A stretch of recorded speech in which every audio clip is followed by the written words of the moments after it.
Yan, natakot. Tumakbo dito pa loob. Kaawa naman si hapon. Kasi nasungayan. Yan, huwag ka kasi lalapit sa kanila. Wala pa kasi itong kamuang-muang. Kala niya kasi friendly lahat. Sungayan siya ng isang buntis na kambing. Kaawa naman. Tago siya, oh. Nabasag yung itlog hapon. Ginalaw niya na yung isang itlog. Ginalaw na niya yung isang itlog. Sinipa na niya.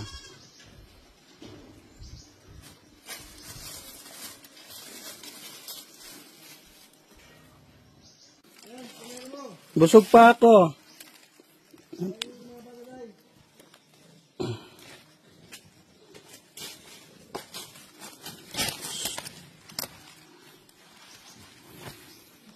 Kaya mahalaga talaga na bantayan natin ang mga bisero, lalo pat vulnerable sila sa mga atake galing sa kapwa kambing.